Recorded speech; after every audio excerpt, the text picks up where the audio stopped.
Had to have it done. What do you think? I waited too long to know. Yeah, they gave me the look. The one was worse. The one was no lady. She was laughing. You have a baby. I said, yeah. Let me stick the needle in you. I said, let me do that. She said, I'm telling you, your left hand is very bad. The right one.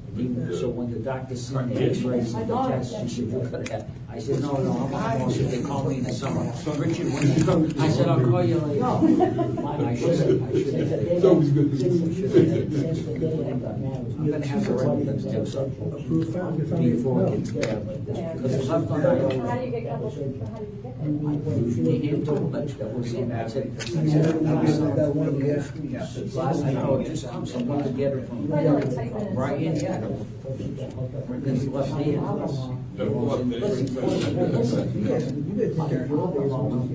Dennis Brown's the guy, how'd he get it? You don't ride in the bicycle and get it. Yeah.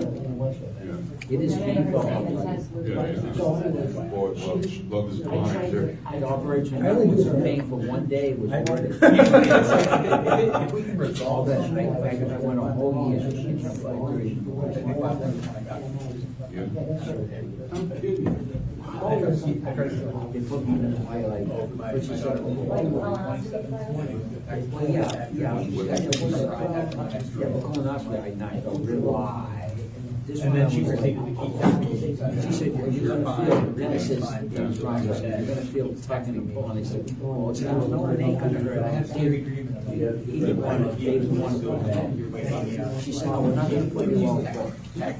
I remember waking up.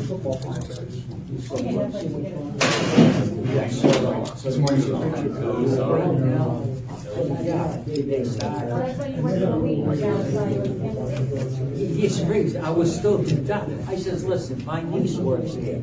She said, what is wrong with you? That's Gianna. I said, that ain't Gianna. I was still, look, because I wanted to eat. She said, no, you. I said, stop. I got to eat. Yeah. So she was 3 days, not bad.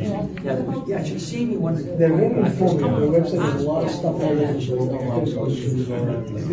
didn't have no pain. I was alive.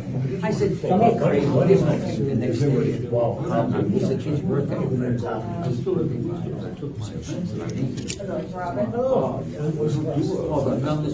So after March 3rd, February 28th, March 3rd, I think. How you doing? 3 days. New Year. 3 Mondays in a row. For 2 hours. Marlboro 4 kicks. Marlboro 4 kicks. When I was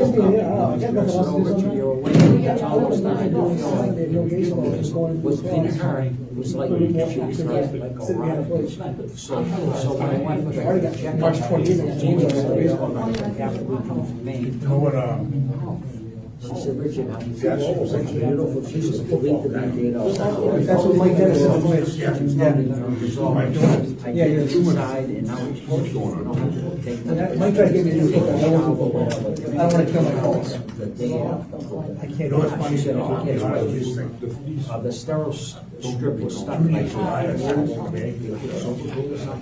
Last night, I went to so I got a shower.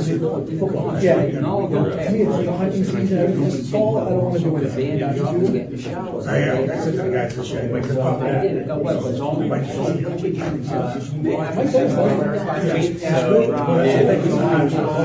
I'm good now, I'm good. When you give me these, if it comes off, it's all right, walk myself and put you out. Gotta get the volleyball. the problem I have with the football, that was really I had no all the guys that were They don't give It's you. like a game. The guy like expected to know what he's doing. Like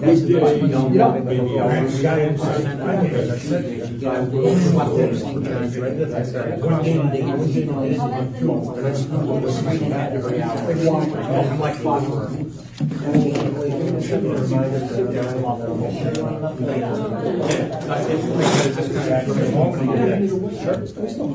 he won't go back into office after Easter.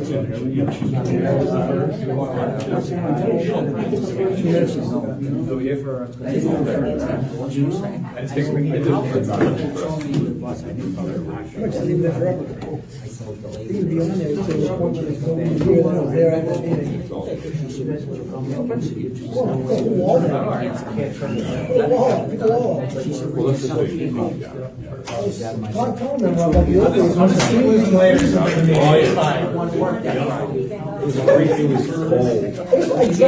I dressed according to that, my memory. So Jeanette was right. We would have went there.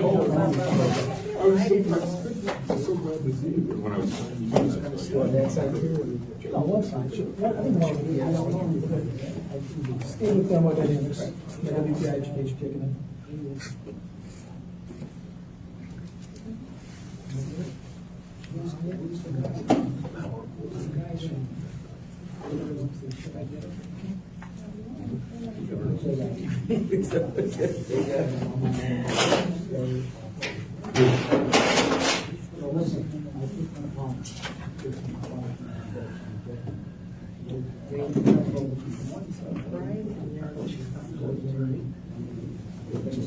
Right, if not, the next meeting, we'll just do it the way we've done others when we've lost. Erin Nano's gonna be online, if she goes on. Yeah, they do. I believe she just signed on online.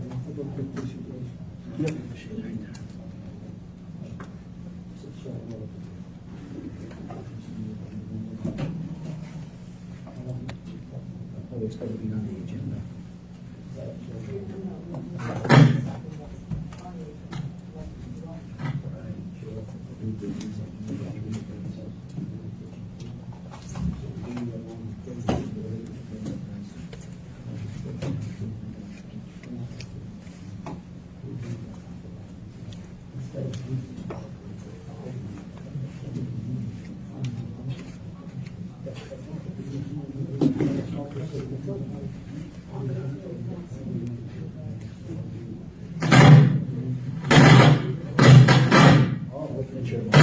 Yeah, I know.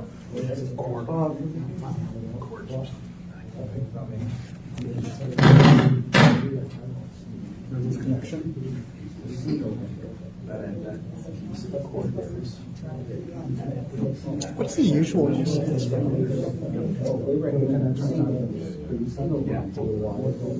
It's fine, I'm not gonna take it from here, so. I just moved it out, I kicked it by accident, so I moved it out. So we should be okay. It may be, so.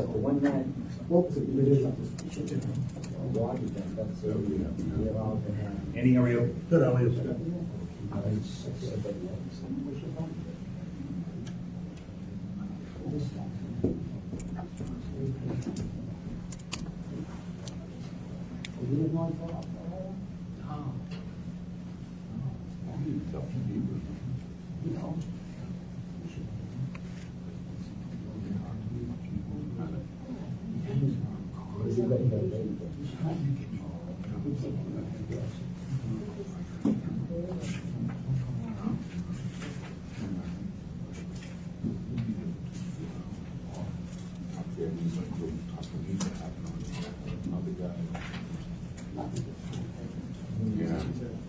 These are the ones that.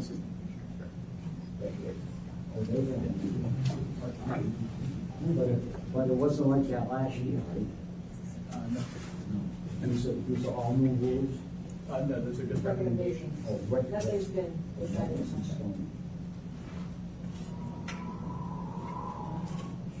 We start. Yeah, well, Natalie's on, so we can do the minutes of the 14th. Oh, no, actually, we need Brian for the. Oh, no, we need Brian for both.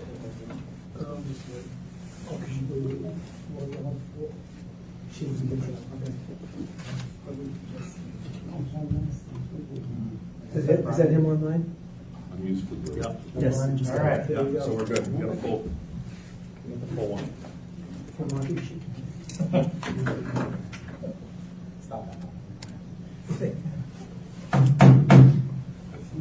We'll call to order the Thursday, January 9th meeting of the Parks and Recreation Commission. Millie, could you do a roll call? Commissioner Tacharoni, Here. Commissioner Doherty, Here. Commissioner Serrato, Here. Commissioner Stratton, Here. Commissioner Turner, Commissioner Samaro. Here. Need a motion to accept the minutes of the November 14th, 2024 meeting, and for this, I'll make a motion to approve the minutes from November 14th, 2024. I'll second it. Commissioner Tacharoni, Abstain. Commissioner Doherty, Yes. Commissioner Serrato, Abstain. Abstain. Commissioner Stratton, Yes. Commissioner Turner, Yes. Commissioner Samaro. yes. And a motion to approve the minutes of the December 19th meeting. I'll make a motion to approve the minutes of the December 19th meeting. Second? Commissioner Tacharoni, Yes. Commissioner Doherty, Yes. Commissioner Serrato, Abstain. Commissioner Stratton, Yes. Commissioner Turner, Abstain. Commissioner Samaro. Yes.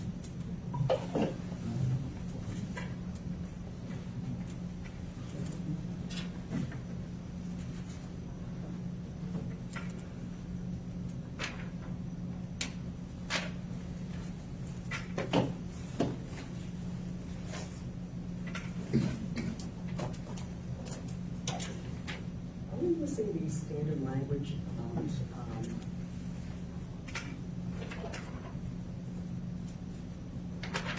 public participation? No, it's on 5. I'm sorry. Public participation, there will be a 2-hour time limit for this meeting unless the majority of the commission members present vote to extend the allotted time. Pursuant to Chapter 20 of the Acts of 2021, and in order to ensure active public engagement, the City of Worcester currently allows for both in-person and remote participation at the Parks and Recreation Commission meetings. To partake in the public participation section of this meeting, you may join us directly within the 50-officer Manning Familiar Way, Meeting Room A, follow the information above to join via the Teams application, or dial the direct line as indicated. If you would like to raise your hand when in the meeting as a column user, you may dial *5. So first, we have public participation on agenda items. A person may speak for no more than 3 minutes in total on any items appearing on the agenda. You guys speaking? Are you guys speaking with him?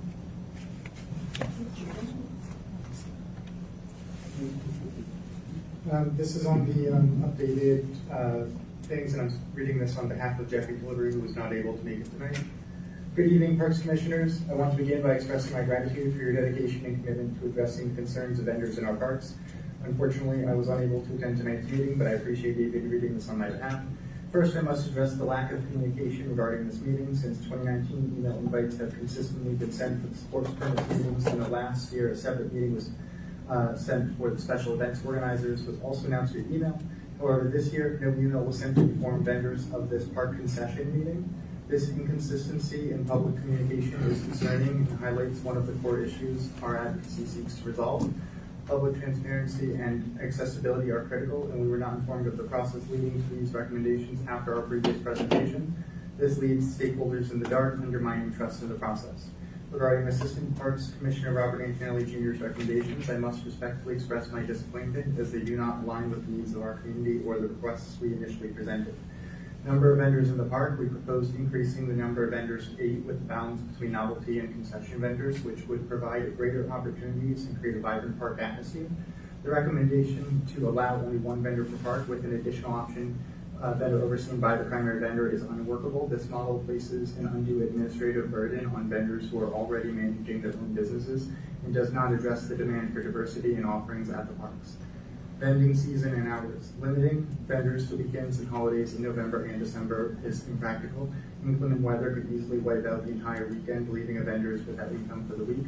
A more reasonable approach would be to extend vending through December 31st, 7 days a week, ensuring vendors have a fair opportunity to succeed. Additionally, restricting vending hours to sunset in parks without lighting systems disproportionately impacts vendors, as peak community activity often occurs between 4 p.m. and 9 p.m. Extending vendors' hours to 9 p.m. regardless would work for vendors who have their own lighting. This is something we at Van Jam Event Group are willing to create a program around to help vendors be successful. Unaddressed requests were items 6 through 14 from the initial proposal, which include critical questions with recommendations on conflict resolution, fine schedules, and the distinction between vendor types. Those were entirely omitted. These issues were directly impact vendors' ability to operate effectively and equitably. In conclusion, I urge the Parks Commission to revisit our original requests and reiterate their support for the points we outlined. Furthermore, I respectfully ask that this agenda item be postponed until adequate notice be sent to previous and newly interested vendors, ensuring they have the opportunity to participate and provide their input.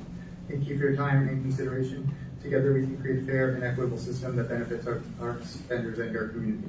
Sincerely, Jeffrey W.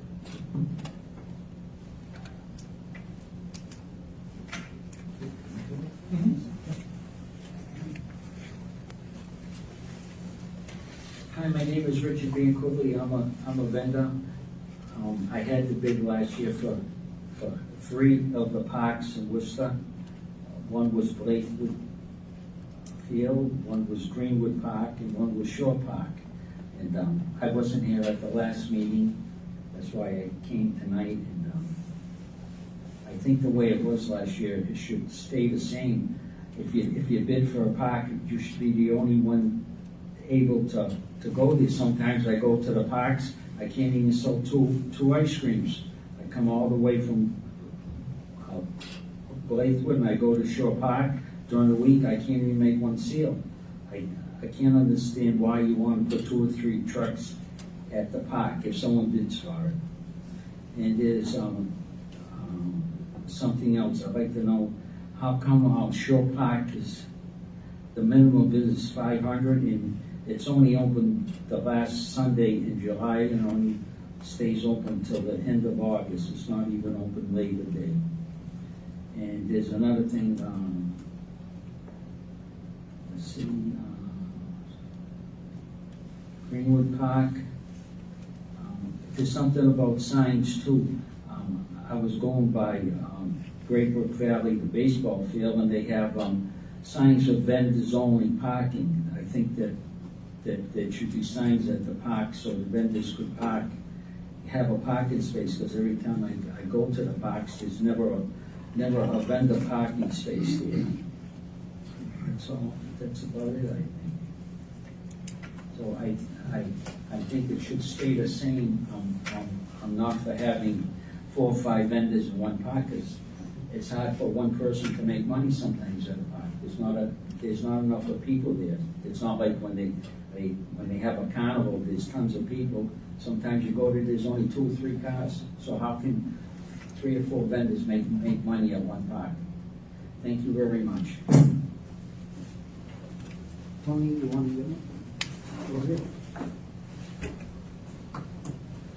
Good evening, board members. My name is Jeremiah Bianculli, better known as Jerry the Ice Cream Man.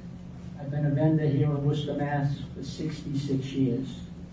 And I'm here tonight to see what's going on about the trucks. You want to put more than 1 truck at a certain park, which is I'm totally against. Second of all, the signage. This is my brother who just got off the podium here, Richard, and he was saying about a vending spot. Yeah, some towns they have a spot that says vendors only. Like Providence, they have a big sign in back of City Hall for the truck that's there every night, a trailer that says vendor parking only. That's it, because when they have games and stuff, the parents and the attendees of the games take all the parking spaces. Unless I'm supposed to go at 6 o'clock in the morning and sit there, feed the pigeons while people are home sleeping. Second of all, the length of the season. I'd like to see it go from April till November anyway, instead of the short season. You just start the season in July or June, and it's over in a few months. You're not allowed to go. Also, That's it. That's all I got to say. Whatever you people decide on is what's gonna happen. Thank you for voicing my opinion tonight. Thank you. What do you want to say? No? Is there anyone online?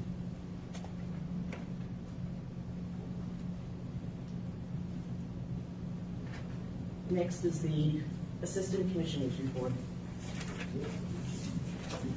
Thank you, Madam Chair. So the first item are the recommendations for changes to the concession process.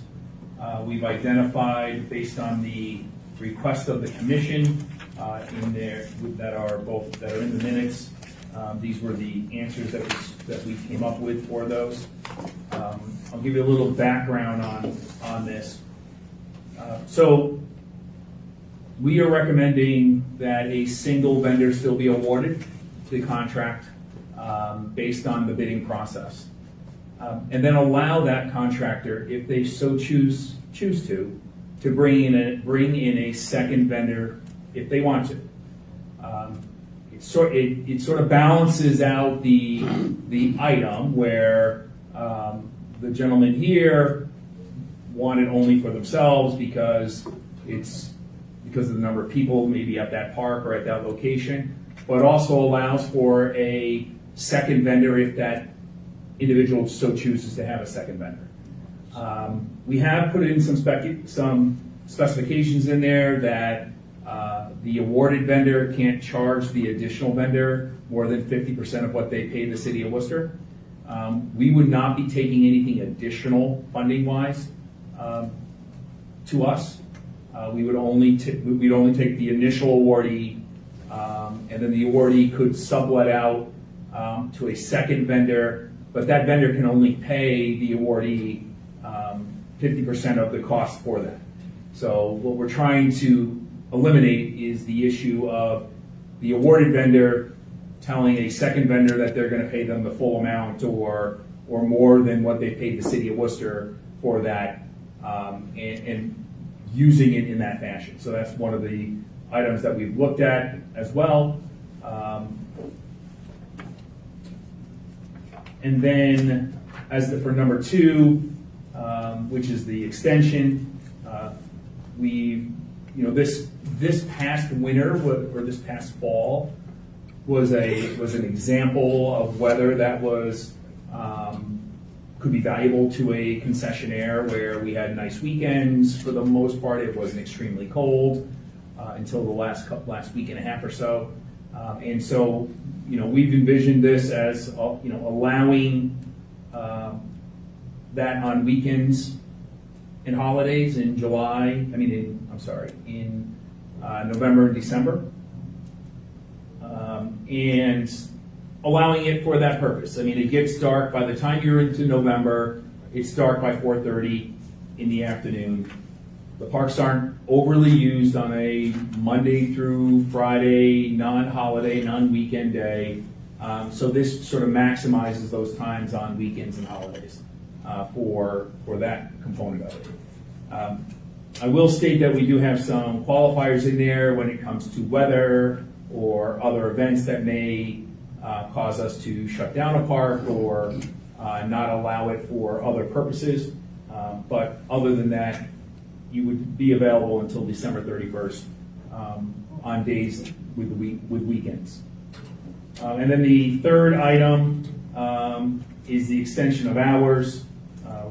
We've identified this as being more in line with our sports facilities than our non-sports facilities, where we have sports lighting, where youth, children, and adults may still be playing until September, October, November, not so much into December, but through November. And the lights are on, right? So the sports lights are on, and we would allow vendors to go to those locations till about 8 o'clock at night. Again, that time of year in November, it starts to get colder into the evenings, and most of the time what we've been seeing is that our facilities are shutting down in and around that time. So those are the recommendations based on the requests that were made by the commission on the items that were the request by the commission.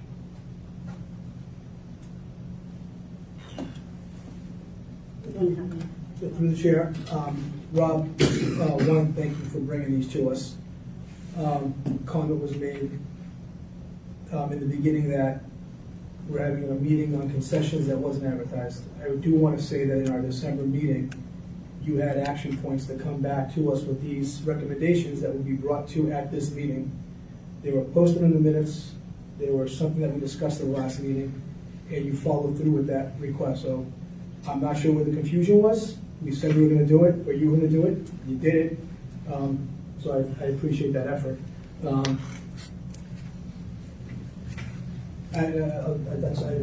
That's all I wanted to say on that.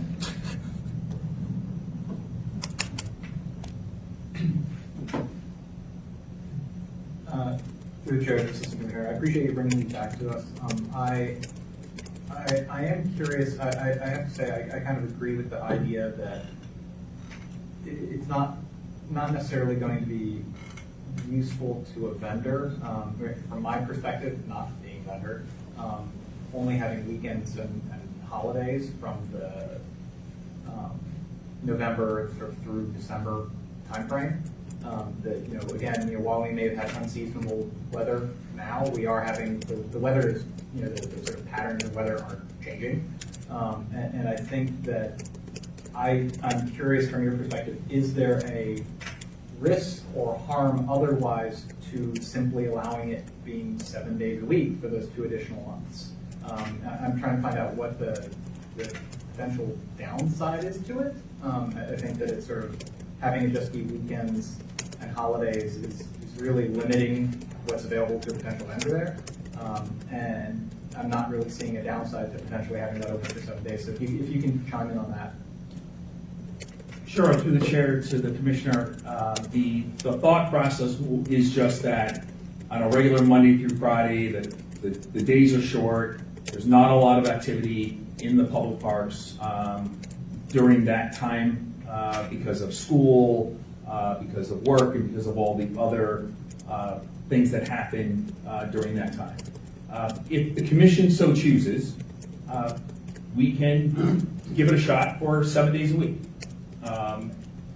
With the exception of the holidays that I mentioned, there would be Christmas and Thanksgiving for 2 reasons. One, we don't have staff anywhere around, and we wouldn't have staff available if there was an issue. But other than that, if you wanted to go down that road, you could. I don't see the value in it.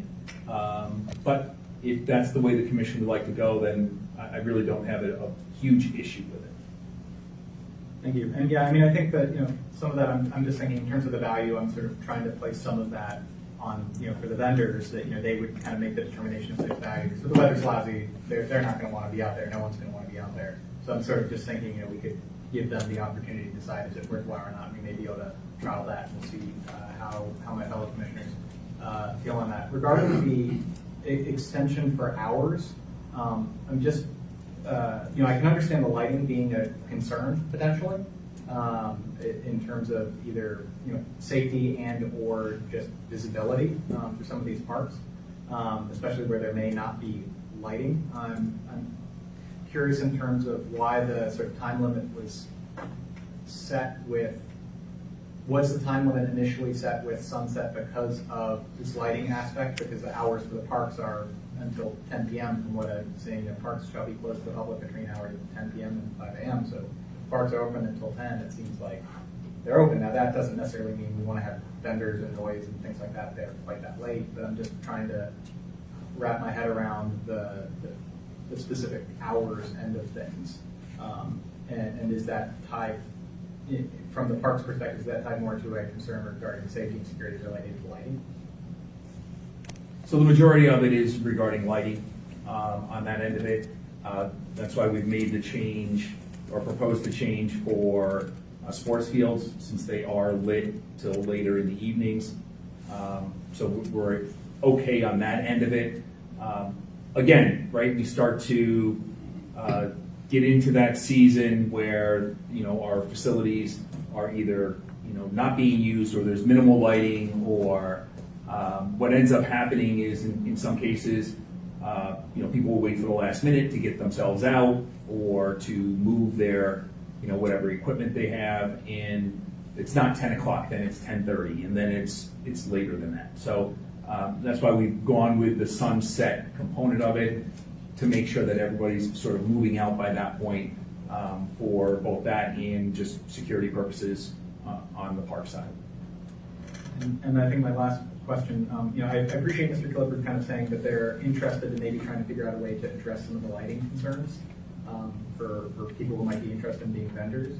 I think that might be something useful to have discussions with them of like, what are they looking at, and what does that look like from a sort of safety and or security end of things. Again, some of these walkways, things like that, you have rocks, other things, we want to make sure people are not tripping over things trying to get to a tent or to a vendor necessarily. But I think that maybe coming up with some standards potentially, right, if you want to be active later, here's the lighting requirements that we have. If you want to be a vendor in a park, but that's just sort of an idea maybe that we have to think about and maybe have to act on later. That's it for my questions. I don't know if any other questions.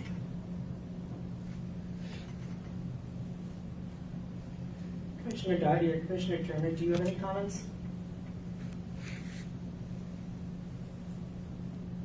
Yeah, and thank you, Assistant Commissioner, or Commissioner, and thank you, Assistant Commissioner, for your recommendations on, the things you brought forward. I guess I'm still impartial to increasing the number of vendors in the parks, for the reasons that I stated last meeting.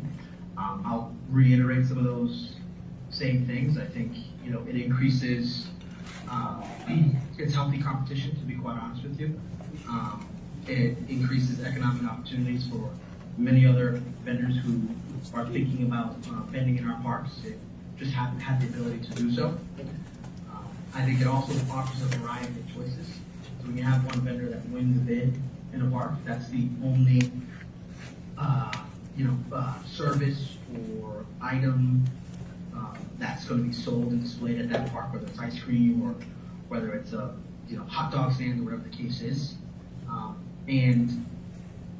a proponent to see about change and try new things to see if it's going to benefit the citizens of the city of Worcester.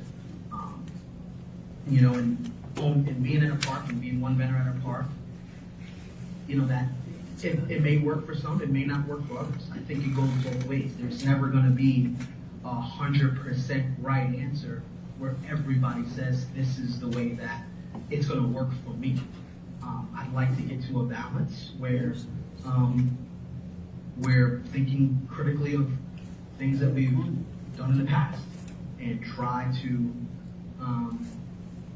move towards a new way of vending in the city of Worcester. So I do appreciate the extension, Assistant Commissioner, and the recommendation there going through December and the weekends. And I also think it's not going to hurt us if we say, hey, if we're going through December and avoiding, of course, Thanksgiving and Christmas. I completely agree with that. If we're going through December, understanding, yes, most, the majority of the people at work or in school, there's not going to be a lot of foot traffic at our parks. But if a vendor, chooses to be out there to spend their time advertising and just putting, just basically creating a brand for themselves, and they see the value in that, even though there might not be a lot of people there, that might work for them.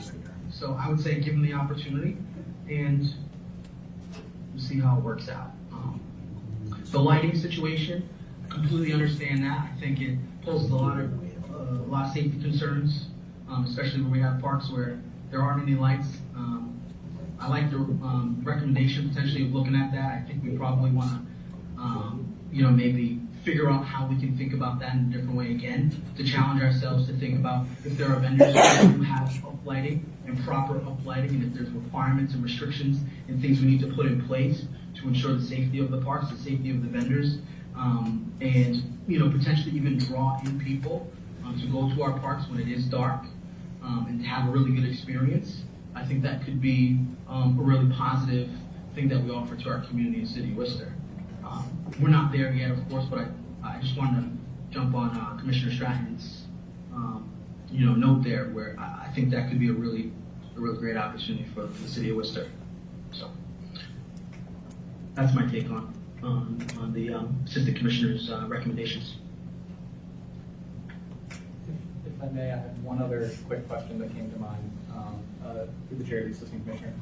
Regarding the April 1st or official opening day of parks, I know we've had in the past where that's been delayed either because of weather or other items.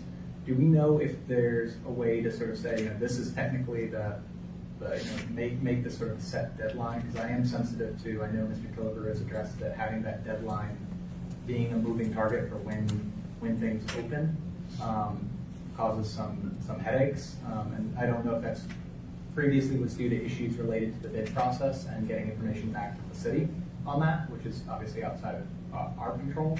But is there a way to maybe make that deadline a bit more firm in terms of, this is when vendors technically could set up, or if not, what is it that usually restricts that? If you could clarify. So the restriction really is weather. So we get a snowstorm in late March, and our parks are still covered with snow. We can't gain full access to them. Our park facilities are wet. We've had a major snowstorm, and then it's drying out. But the first week or 2 weeks of April are wet. Those are the driving forces on our end of it, of whether or not we open up a facility. The concern is also an item that our leagues and our organizations deal with every single year. So anybody that's been part of a sports league or anything along those lines, or even some of our events, there's an understanding there that they may not be able to get on that field or be able to use that park due to weather concerns, until we're able to clear our facilities that they are all ready to be open. Part of the problem is that a single footprint, a single use, can cause damage that is not easily repaired, particularly in an athletic field, but in any location. So a single footprint in an athletic field could be a bad hop that breaks someone's nose, takes some teeth out, or a tripping hazard within a public park where maybe the walkway is just off of a walkway. And so we're very particular about that timing of when we can let people out there so that there's not that damage to the facility. And the springtime is a very odd time for a park and for turf. It's no different than your yard or anything else, right? Sometimes you can get out there and sometimes you can't. And so that's really the direction on when I say that we want to open on April 1st, that's the date that we always shoot for. But it does not always happen. We've been as late as the 20th of April, or as early as the 1st of April.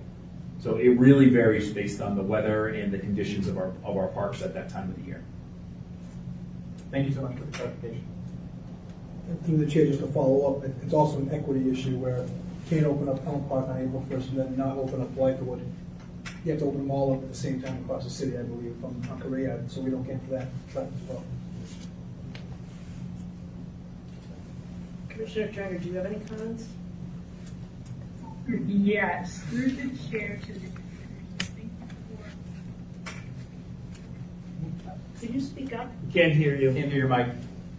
for, I might have to switch over to a phone. Can you hear me better now? Yes. Okay. So thank you, Assistant Commissioner, through the chair to the Assistant Commissioner. Thank you for this concession report that we've kind of gone back and forth with over the last few meetings. And it does look like it has at least been on all of our agendas, that the concession meeting was slotted for today, January 9th meeting, since at least May of 2024, as I look back in the agendas. I would like to say that I do understand how the vendors are feeling and with the foot traffic issue. I would propose a little bit of pushback to that. We do leave it to a single vendor for the smaller, less foot traffic parks, and that the more busier, larger parks, we can open it up to a maximum of 2 vendors. I think that overall, that then does still give that healthy competition, but it doesn't kill someone's business like Mr. Richard had said, where he goes to 3 different parks and he can barely sell 2 ice creams. It's not like he's at Lightwood, then Shore Park, and then he's over at Elm Park after. He's going to 3 different smaller parks in the area. I think overall that might be a better kind of way. Even if we're doing something where we group 3 smaller parks into one bid and, have that one vendor there, just something more or less to where it's not going to really kill the other competitors within the parks. I do think it's something that we do need to be very cautious of and wary of, because these are, long-time small business owners that have been doing this for a long time, and I do respect and thank you both for coming in, Mr. Jerry and Mr. Richard, and in expressing your opinion. But I do think that my colleague is correct, Commissioner Doherty, where it is better to have a little bit of healthy competition. I just think that the healthy competition should be tested out at some more high foot traffic areas within parks, such as where we have Elm Park, or something more like downtown. Those types of areas where there is constantly foot traffic in and out of there through the season. And extending the season, I do think setting a hard date with putting in there, depending on weather and fields of when they will be allowed to vend, would definitely work out as well. Also, I was thinking that, I don't think that December really is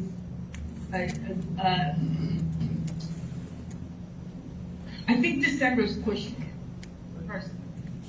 And the reason why I say that is for the same reasons that Commissioner Antonelli had stated, is that, people will be out there in the field conditions or the park conditions aren't that great. So I think that, even just putting like November 15th, I think until December 31st, it's just ergo, I think it's overkill, kind of. Because then it potentially opens us up to, well, let's say someone wanted to put on a winter festival in Elm Park. Well, that person dealing with the concession is then like trying to, work their concession in the middle of this event and those types of things, just so that we don't combat those types of things, is what my overall point is. Thank you. So I just want to ask a question, both the same question for each of you, Commissioner Turner and Commissioner Doherty, but one at a time. Commissioner Doherty, you mentioned having more vendors. Do you think that Assistant Commissioner Antonelli's recommendation of having a vendor being allowed to choose what is basically an additional vendor, or I don't know if that's a sub-vendor, but choosing that additional vendor, does that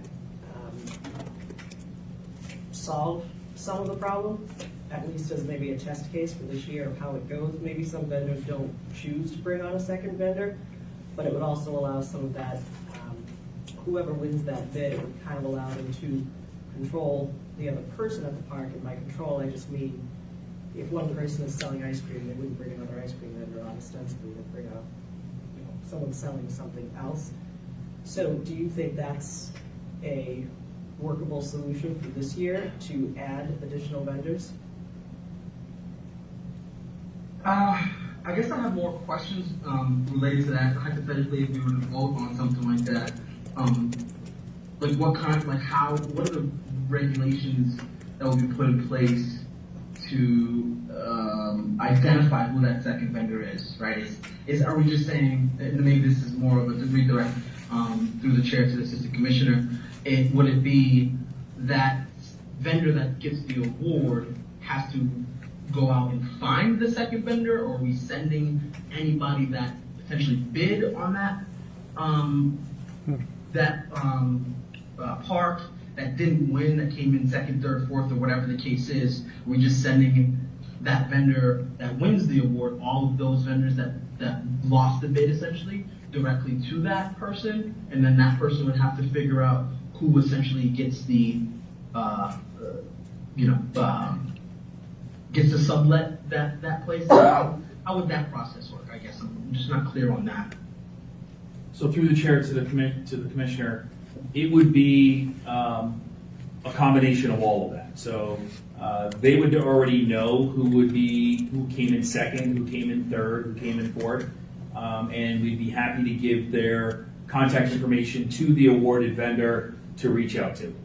Or if the awarded vendor knows of somebody that they already want to work with, we would allow that as well. And then that secondary vendor, or additional vendor as I call it in my recommendation, would still have to fill out all of the same paperwork with us as the awarded one does.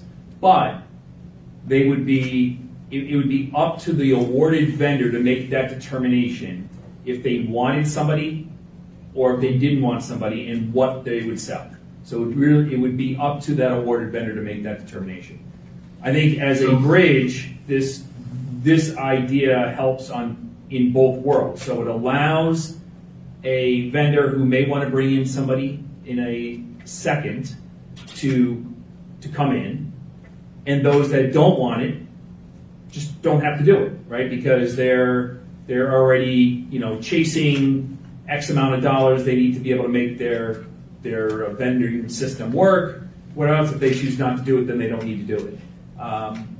Really looking at it as this step to give the awarded vendor, the opportunity to do that. Secondarily, it allows the awarded vendor to reduce their costs up to half if they so choose, or up to that, whatever they would agree, with the secondary vendor. But again, it's the vendor who wins the particular park would have that determination. It wouldn't be determined by the city. It wouldn't be determined by the Parks Commission. It would be determined by the vendor, and if they chose to do it, they could. If they chose not to do it, they did not have to. Mm-hmm. Thank you for that clarification. A follow-up question, I guess I'm thinking about the bid process and how it's a blind bid, and essentially most vendors, I would imagine, aren't divulging how much they're bidding on these parks. So hypothetically, I bid on a park for, let's call it, I'm going to throw an astronomical number out there, $10,000.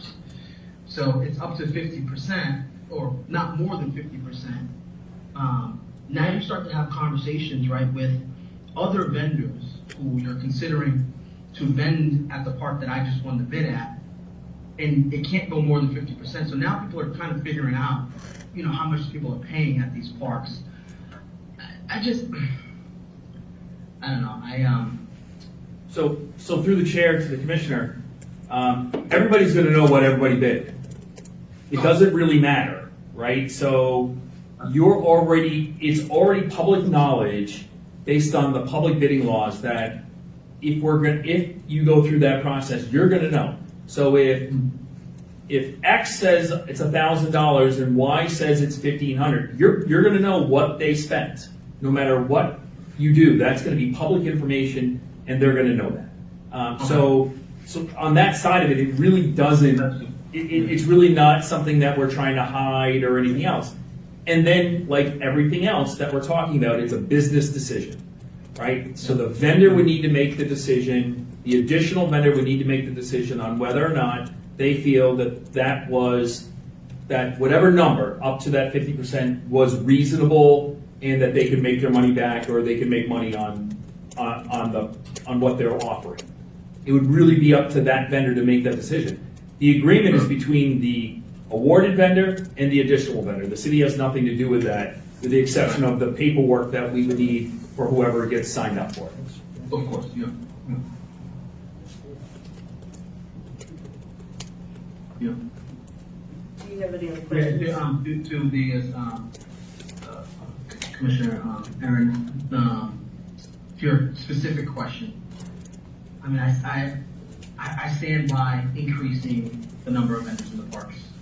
This does offer an opportunity to increase the number of vendors in the parks. This doesn't guarantee that there's an increase to the number of vendors in the parks.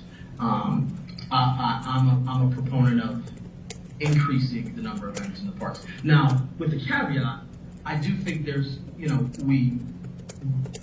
Assistant Commissioner Turner's point, where we have, potentially a park where it's very low foot traffic, it's not quite visited as often, it's extremely small, narrow. There's a lot of different, variations to the parks, right? Like, not every park is as glamorous and large as Elm or our park on Shrewsbury Street, where I think multiple vendors could succeed. So I think I would be open to having a grid system where there's a certain number of parks that will offer more than one vendor, and then some parks that only allow one. I don't think a blanket increase across every single park across the entire Worcester community is something that I would vote on to approve. But I do think we should really take a hard look at some of the parks that could benefit from this and increase the number from one to more than one. I'd love to hear from some of the other commissioners who haven't spoken on the number of vendors vending in the parks. Maybe they have their thoughts as well. Commissioner At some point, I think we got to make a motion, but so I'd like to hear from others. Commissioner Turner, what are your comments?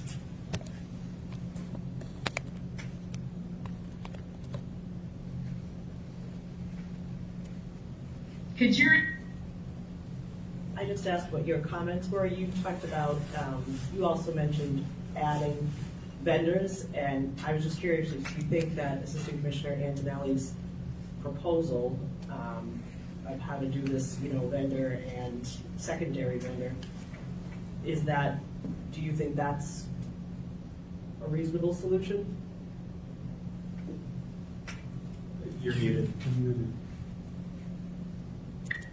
All right, unmuted. I think it is to a degree. I think the only other problem I would have with the up to 50% of the vendor is can they charge multiple vendors up to 50% of what that vendor fee is? Through the chair, no, it's a single additional vendor. Okay. And then I think that overall, I think that we should pick, Can you get closer to your microphone? I'm sorry, I think that we should pick and have a test, maybe pick 2 or 3 parks where we trial this for this upcoming season and see how it works. See if there are vendors willing to do that. And kind of poll the vendors as we go along and do this as well. I think that overall, I don't think it's a bad idea to do something like that. I wouldn't want to do it blanketly across the city because of the reasons of the smaller parks, the smaller foot traffic, and things like that. I think that opening up, trialing it out this season would definitely be something I'd be open to voting on this evening, and just trying it out and seeing how, and getting feedback from not just the vendors, but from the public as well. Madam Chair, so this is a mechanism that I've recommended here to to see how something can work, right? But it gives the power for the decision on how many vendors to the awarded vendor, right? So it just streamlines this whole process a little bit more, that we can see how it works. Does it work? Where are we having hiccups on it? And then we can look at this again for 2026 and say, okay, this worked, this didn't work. We could go to 3 vendors, give the awarded vendor up to 3 vendors, and we can sort of play that piece out as we go in steps to try to make everything happen. Is why I developed it the way I sort of set this up, right? Because it gives, there's flexibility in there. It gives the vendors the opportunity to make some decisions on the value of it and where it may work and where it doesn't work. And then based on those vendors, we can say, okay, well, all right, well, maybe Elm Park or maybe another facility is 2. Green Hill Park is almost 500 acres. To be very honest, I think you're only looking at 1 vendor here. There's not a lot here. Well, there's a lot here, but there's, it's a single road, right, where a vendor's going to go into the pavilion and then come up to the playground, and that's about it, right? 2 vendors may get difficult. So I think this is the starting point to be able to say, okay, what works, what doesn't work, and then we can begin to move forward from there. But at the same time, we're giving the vendors the opportunity to manage some of that and see how it's all going to play out. Could I ask a question too? Do you know roughly how many vendors bid last year on the different parks? My memory serves me, it's probably somewhere between 10, 11, 12. So 12 vendors. We had bid, we ended up with 7, I think. I think it was 7 altogether after, because as some vendors won 3 locations or 2 locations. So I think we ended up with 7 in total last year. I just didn't know, Commissioner Serrato, if you had opinions on. Perhaps, I mean, for some of this, we're spending a lot, I will note, we're spending a lot of time talking about vendor numbers. I was thinking perhaps we can try and get some of these items off of, sort of resolved if we haven't spent a ton of time regarding the hours or the season. But just a sort of inspiration.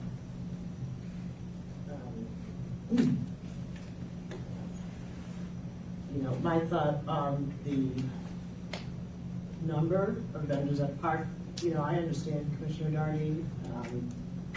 Maybe it would be nice to open it up to more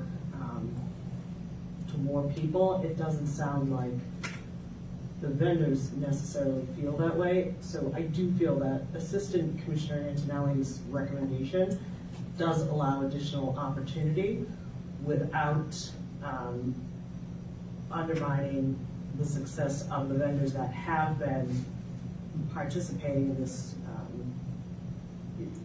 vending at the parks. That there's only 12 people who are applying for these spots. It's, it sounds like there could be a lot of legwork done into plating numbers of vendors at number of parks based on square footage of the park or population, or whatever it is, and there may not be a huge population of people looking to vend in Worcester at this time, and maybe that'll change down the road, but as of right now, we're talking about an opening day of April 1st, which is 11 weeks from now. Has a date been set for when the municipal bidding process opens? We are waiting on the close of this process. Okay. On our end, so So I would anticipate that we would look for February, beginning of February, middle of February, with a response time of beginning of March for a start date of April 1st, weather dependent. So there's not a lot of time to set up a very detailed system about, number of vendor, type of vendor, which locations they would be at. We have this this process that needs to happen so that these vendors can start vending on or about April 1st. And then hearing that only 12 people are actually participating in this bid process, and 12 businesses, it's, yeah, that's not a lot of, that doesn't sound, I'm sure the people who are doing it have serious interest, but it doesn't sound like there's widespread interest in vending. Assistant Commissioner, if I may, I think you make a good point, and it actually makes me think, if there are only 12 vendors bidding in the parks, we're really talking about small numbers. So, increasing the number of vendors to vend in the park would essentially not have that much of a material impact in the amount of work that anyone needs to do. I think it's just a matter of, that is true, I think that is truly going about it and giving us an opportunity to see, does this work? I think going about it where we offer an opportunity for one vendor and then the opportunity where that vendor wins the bid and then has the opportunity to allow another vendor to come to the park, it's kind of a wait and see game at that point. What if every vendor that wins the bid doesn't allow any other vendor to come to the park? Then we're here a year later and we're having the same conversation. Right? We're not going to get that opportunity if no vendors that win the bid don't allow a second vendor. Right? We're nowhere. Yeah, we're talking small numbers, right? I don't see that going from 12 to 50 this year for sure. To we're right around the corner to your point. So I think logically for me, it seems logical to increase the number of vendors in the park, especially dealing with the small numbers.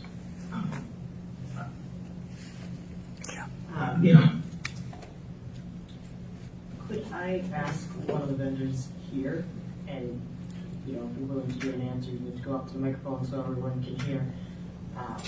Because we should, to Commissioner Stratton's point, we should probably move through this maybe with three different items, three different sets of recommendations. But just to hear, does this proposal have value for you, where you would have maybe bring in an additional vendor and recoup some of your costs because they would pay you ostensibly 50% of what you paid for your bid? Wouldn't help me to have another vendor. Need to go. Could you go to the podium? If you would mind, yeah, go ahead. No, I don't think it would help me, because sometimes, like I told you, I go from Shore Park back to Massasoit Road, and there's 4 or 5 cars there. I saw one ice cream, then I go back to Greenwood, and I go a little bit there. And if I had another vendor there, there wouldn't be nothing for me when I went back. But if you were, so you're an ice cream vendor, what if you had a hot dog vendor who paid, if you had a guy, a hot dog vendor, Yeah. and he would, so you bid on a park and paid $500 for the park. Right. And you said, okay, I will have this secondary vendor under me, and he's gonna sell hot dogs, and then he would pay you $250 to be able to sell hot dogs at your spots, and then you could be there with the ice cream. Does that add value because you're selling consumer products? But I saw hot dogs too. Yeah. So, Okay, well, I have T-shirts, I don't know. saw a lot of ice cream. Yeah, I don't know. Yeah. So maybe, I don't think it would help really with the other, because the $250 wouldn't help. You have to make what you can when you go there, and if it's busy, I stay there. When it slows up, I go to the other parks. thank you. Oh, I got one other thing to say. I got the Greenwood Park, and that stays open. I don't understand why it opens up late and it stays open after Labor Day. When the kids are in school, I go by there and the water's going and there's nobody. When the kids are in school, I don't see why the city's wasting money and having it open a week after they go back to school. And that's the way the city can save money, because they're looking to save money, I know. And no one's there, because when the kids get out of school 3:30 or whatever, they gotta go home and do their homework. They're not interested in going. I notice that even on the weekends, if it's warm, there's nobody there after Labor Day. So I feel everything should close at Labor Day, the way the state parks do, they close everything. But whatever, that's just my opinion. Thank you.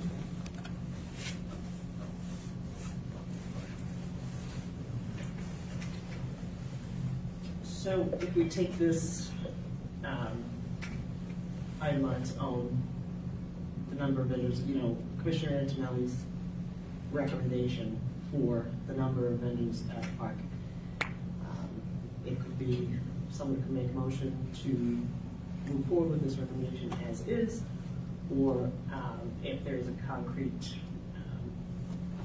suggestion that they have that somehow modifies it, to put that forward. Good, hold it. One. I'll make a motion to increase the number of vendors in Worcester City Parks from 1 to 2, with 2 separate categories. One category being concessions, food, the other category being novelty.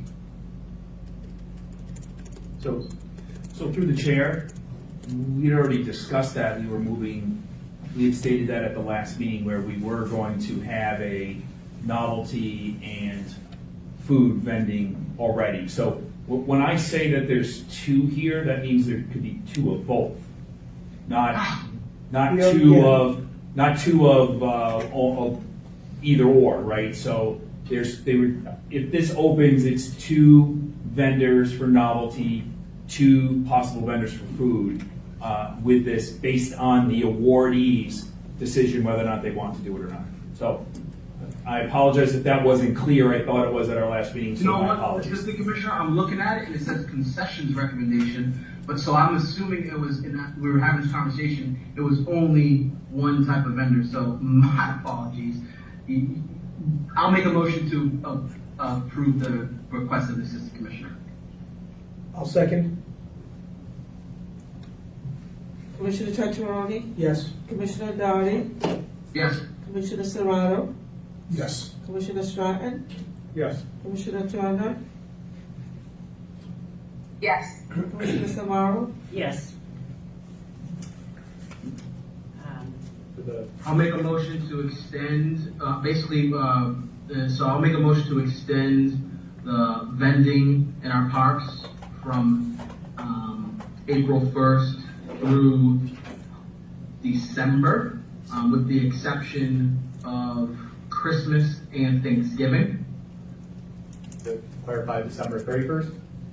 December 31st.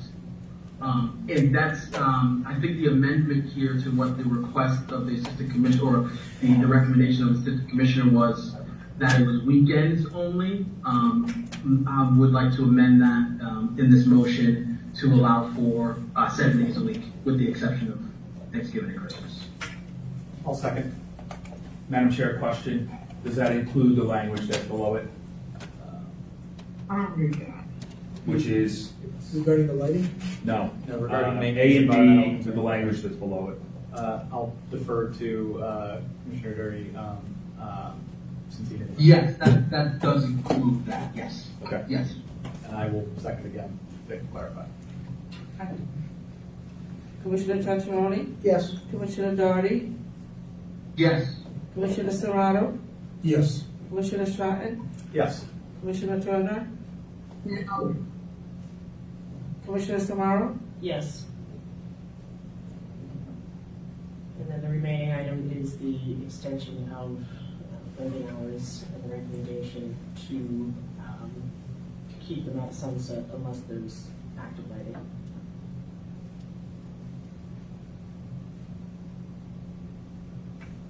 No, I have a question about that. Through the chair to the assistant commissioner. Does it fall to liability if the lighting doesn't come from the city within a city park? Through the It's chair. not kind of- In- Oh, sorry. That's okay. In what fashion in what sort of setup are you thinking? So let's just say that the sports lights don't go on at a park. like Beaver Brook, right? Yep. It's pitch black over here. They pull up with their own lighting, and somebody's crossing the field to get an ice cream from them because they're on the opposite side of the park. Something happens. Where is this a liability issue? So there definitely could be some liability there on multiple fronts. I don't think it would be anything additional, but that's one of our worries on a facility, and that's why I tied this to the athletic field lighting, because when it's on, then the field is available and they can go there. When it's off, then the field is the field is pitch dark, as you said. So that's one of the reasons why we sort of lined this with our athletic field lighting, to minimize any of those issues. Because I'm thinking as I used to be a rebellious kid, and I'd run across the park even though I was told not to go across the park. And a kid goes across the park, and the only lighting is the lighting there around the truck. This kid's now walking through the pitch dark park. I just feel that it should stick to the field lighting, and that the park is lit. And that's, I think that, I'm sorry. no, Madam Chair, to the Commissioner, that's why it states lighting system that are active at the facility. So active is the word that I used in my description to say that the lights are on. Okay. Because those are concerns on our end as well. Through the chair to the assistant commissioner, are there parks that don't have sports facilities that you would think do have adequate lighting? I'm thinking, for example, Elm Park, or, I don't know, institute or university where there's lighting in the areas where vendors typically set up. I'm just sort of trying to grasp whether, or like, for example, the common, where there's, sort of a significant amount of lighting on the common compared to, say, Duffy Field, where there isn't sports lighting. So I'm just thinking, while I see where Commissioner Turner and yourself are sort of pointing to concern regarding lighting, and I agree there's some concern there, I think that there may be some flexibility here for parks that do have additional lighting, though that might require a bit of work in terms of identifying which ones we think have that, and recognizing it may not be all of them. Through the chair, it is not all of them. It is not the majority of them. So there's probably a handful at the most that would have some sort of lighting that I would say would be reasonable and safe for it. The majority of it would be, lighting along like Greenville Parkway and coming on to Mini Familia, or some maybe Elm Park would have some of it depending on the location. You'd have a little bit of it maybe at Greenwood, but Greenwood has more lighting with the basketball court and sports lighting there, so that usually tends to be on. So it's very limited on that end of it. So for that purpose. And remember, right, during the majority of the time, the facilities that are being used, and this concept was brought up as well about kids being in school, having to do homework after August and at the end of August and everything else. The majority of the time, it's light till 8:30 at night anyway during the prime season of use of our public parks. So it's not that, you're really fighting this as you get into the middle of September, and then from the middle of September on is when you start really fighting lighting at that point, and you're starting to dwindle in your use at that point in time anyway. The majority of your use at that point in time is on athletic fields, where we're turning lights on. So that's sort of the concept that we sort of, worked with on sort of recommending this option.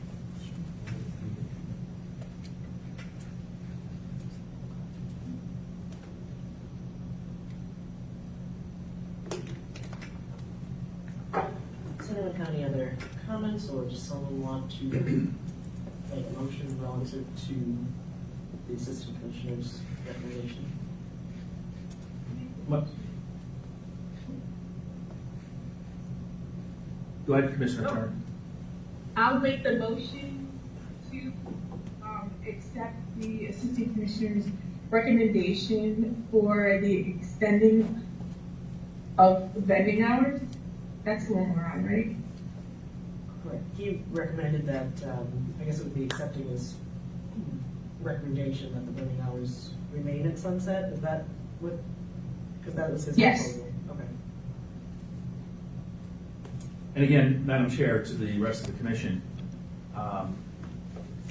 we can look to see how this sort of plays out, right? And then make some modifications to it, with some additional input as we sort of move along here with the additional vendors and the additional time and really make some additional changes as we move forward in revamping this system. But I think this is a start to sort of see how it all plays out, and then we can work from there.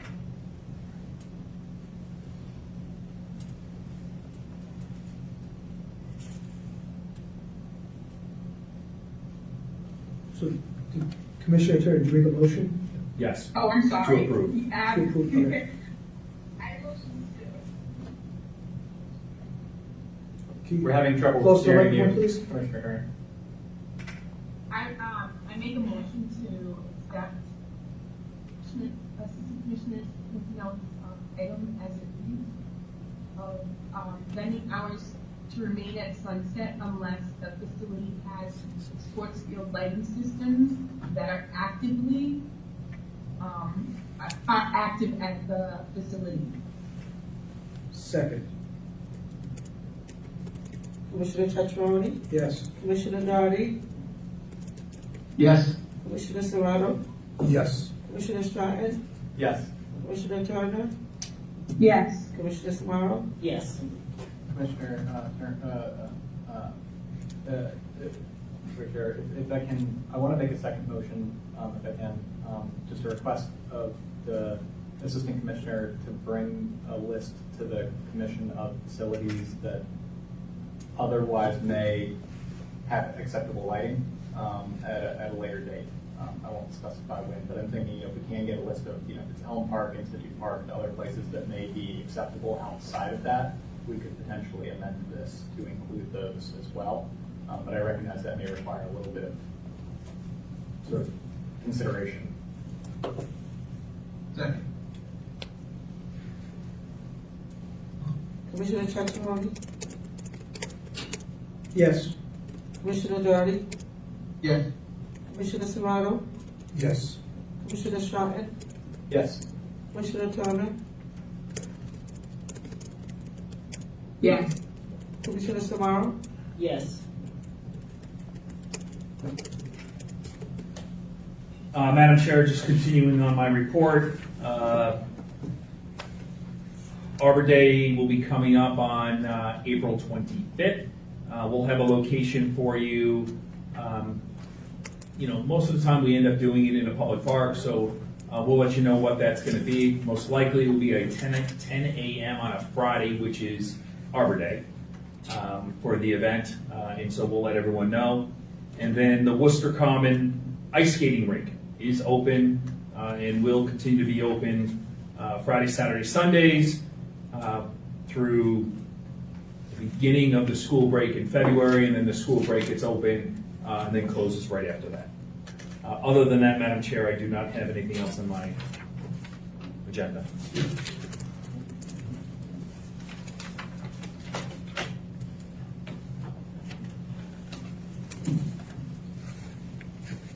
We do not have any items under old business.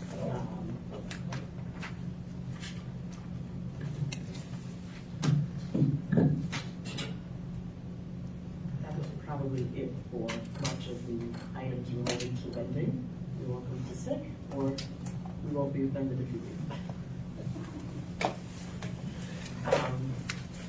For new business, agenda items must be submitted 3 business days before the commission meeting with the subject agenda item to parks@worcester.gov and reply satisfactorily to any required follow-up requests sent by the Parks and Recreation Commission. The individual or group who is placing an item on the agenda may speak for no more than 5 minutes in total on the item. They have submitted the first item is a request for David Webb to speak to the commission about setting the records straight in regards to fees charged to Jeff Kilber during a probationary period in response to complaints, and as confirmed by Attorney Tomorrow, citing places written to charge fees to vendors and concessionaires who do not abide, follow the rules or regulations. And we have here that it's been confirmed that the Parks Department did not have the rules regarding vendor prices that were not being followed. I guess, well, we have some people who have been vendors for a long while. Have you guys ever been charged fees for violating a rule? Yeah. Just wondering. Thank you. Okay, so I wanted to address something else before, which was the initial thing that and when I read Jeff's statement, there was apparently an email regarding vendors and concessions that has been sent out in the past. I'm not sure if that was a policy thing or that was a courtesy because people were already in communication with Jeff about that.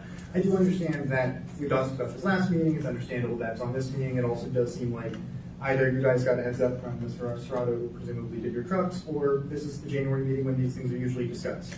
Regardless, the request, the expectation he had addressed that apparently was inconsistent was an email ahead of time about this being the vendor meeting. Partially, I think, so he could not just plan around it, but invite other people.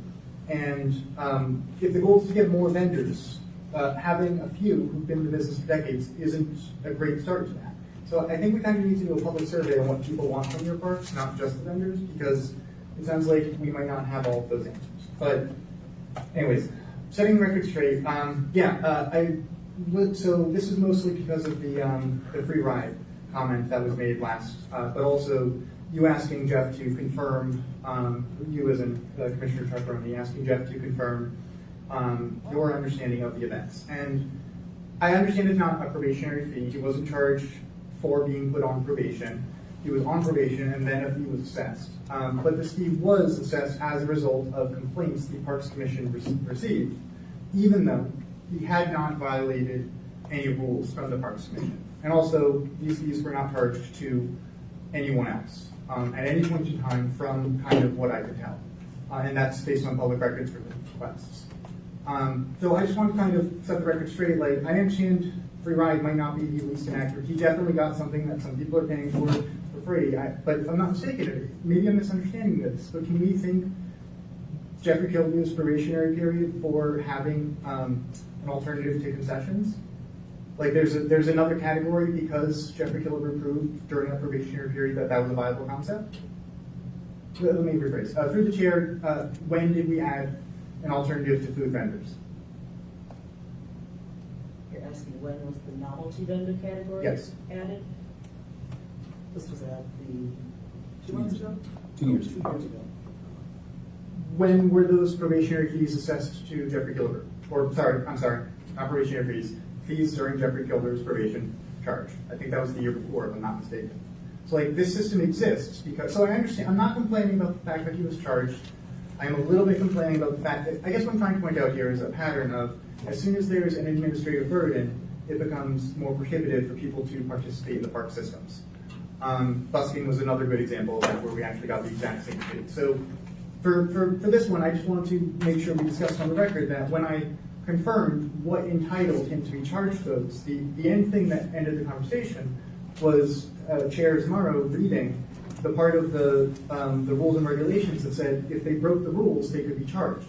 But we had also acknowledged many times that he had not actually broken rules, even though complaints were made about how much he was charging. Through the chair, we have talked about this ad nauseum for a couple of years, and I think there is a miscorrelation of what happened 2 years ago. The fact that you're using the term free ride, so I'm going to call it free ride. He had those free. No. I'm quoting you. That was what you said. He had the free ride for a couple of weeks. Great. He had that benefit. He was brought here he was not given fees or fines for pricing. He was here. He was given. He was brought here because of complaints from neighbors for noise. He was never charged a fine. It was coincidentally when the fees for that probationary period started was the same time. It just happened to be within the same time frame that those fees started up again, and he has that correlation in his mind that he's being penalized. He was being penalized for price gouging, which I don't know if he was or not. That doesn't concern me when someone charges for anything. If you want to pay for it, you can. At the last meeting, when I asked where was it written ahead of time that he could be charged these fees, Chair Zamaro read the part of the rules that said if you break the rules, fees and fines can be He assessed. could be, yes, but he was not at the time. I'm sorry, so then what are you saying those fees were? Those were his fees for rental of the park at the time that just happened to kick in at the same time. That's what it was. It was not a penalty for pricing. We've talked about this numerous times. I guess what I'm trying to say is, so you're saying that the Parks Commission arbitrarily in the middle of the season started charging him for what he was already doing? And this was during a probationary period? From my understanding at the time, I didn't go back 2 years to watch videos. I'm going off my recollection. He was given a time frame where he was not charged to see if his business was viable. I guess what I'm trying to say is... Then fees were associated with that time frame, so because his business was viable, he was charged a certain rate. At that same time, a complaint might have come in. It had no correlation between when he was charged that fee to when that complaint. I think the few weeks you quoted earlier might have been inaccurate. I heard him say a year and a half. Like I think there was 2 seasons of this, if I'm not mistaken. But more importantly, that there was no fee, and then there suddenly was a fee. And at the last meeting, I asked where was it written ahead of time that he could be. I guess what I'm trying to say is, so you're saying that the Parks Department. How is this a continuation of the probationary period if he is then charged a fee? Like what you're saying is this probationary period charge The ended. application. What? The application. Yeah, Kate, this probationary period, that was not a punishment period. Probationary can mean trial or, watch period. What I'm trying to say is, wouldn't that have ended when he started getting charged? This item is asking about whether he was somehow charged a fee and what gives the Parks Commission the ability to fine someone. So, there's. That was what you quoted. Like that was Explain what the question is here or what the. I guess I just took offense to to Commissioner Chatroni describing it as a free ride, and also would like to set the record straight that according to you, the reason the Parks Department was allowed to charge a fee was because of the fines and ordinance thing, despite the fact that it had been determined many times he hadn't actually broken any rules. But he didn't receive a fine. Okay, so I guess I'm going to ask that question. I guess I need to rephrase this question, which is to what it was before. So through the chair, where was it written that Jeffrey Killebrew could have been charged I believe it was $50 biweekly fee that he was assessed 2.5 years ago? We're at 5 minutes for this total. Okay, I'll just go on to B. I don't really need to address this further. We can do it again with Jeff here. Actually, no. We have to, We do need either to- decide to make a motion or file or. I want to make a motion to file item A.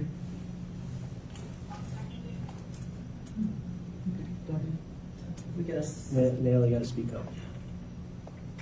I'll second it. Commissioner Tachiboni, Yes. Commissioner Darty, Yes. Commissioner Serrato, Yes. Commissioner Stratton, Yes. Commissioner Turner, Yes. Commissioner Samaro.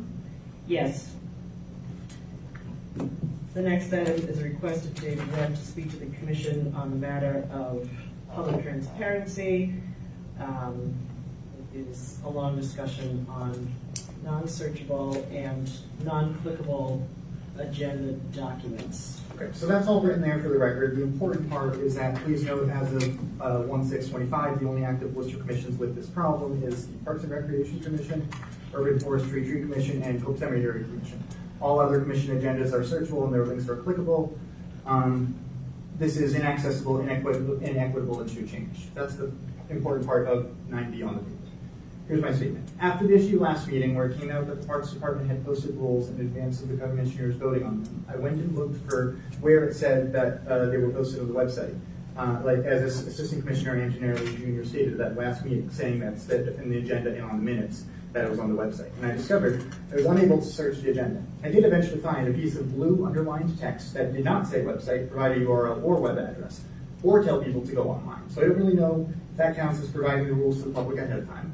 But I'm not here to discuss if that's a violation of the open meeting law. You guys have 2 weeks to meet, never mind, that's after the next one, amongst yourselves and figure that out, and then you'll let me know.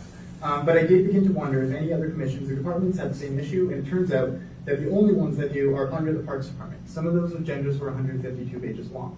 I tested by searching them for the word park, and there were 0 search results. I also couldn't highlight any of the text. As I understand it, especially considering when this commission denied Mr. Kilber's agenda because it was PDF, your portable digital format, your department uses the same Microsoft Office 365 subscription as the rest of the city. Now, I want to acknowledge this month's agenda is searchable. The links still don't work, but I'm now able to copy and paste and search the document provided. So you've already changed your procedure here, and I appreciate it. I just wanted to ensure it stays that way. But if you look at any of the past dozen Parks Commission agendas on the city website, I encourage you to. I did it right before typing this. You'll find that's not the case. So through the chair to the commissioner, assistant commissioner, thank you for adjusting it, if whatever you did. But prior to my complaints to your department and the city manager's office, has there been a practice of scanning documents prior to uploading them?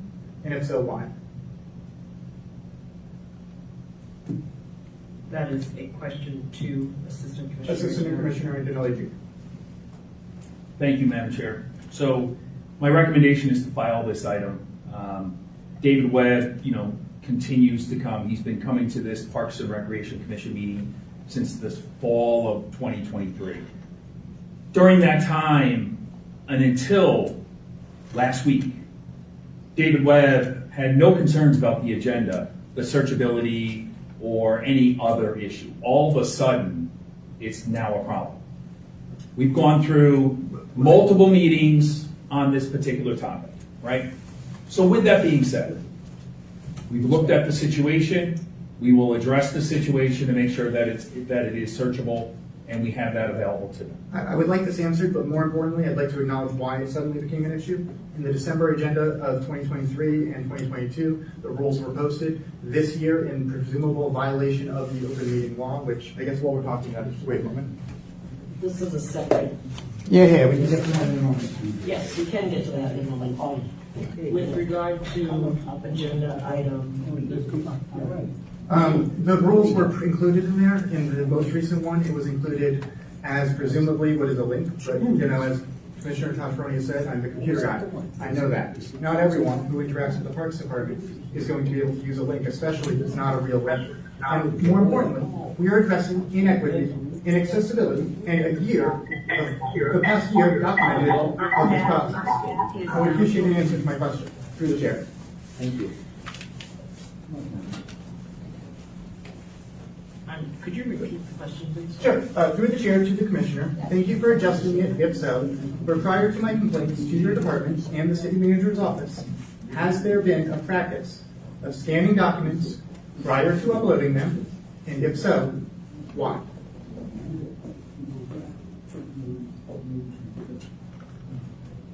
So that may just be the way PDFs have been. Respectfully, none of the other city departments have this issue. And that is not the way PDFs work. In fact, that is the whole point of the way PDFs don't work. The portable digital format.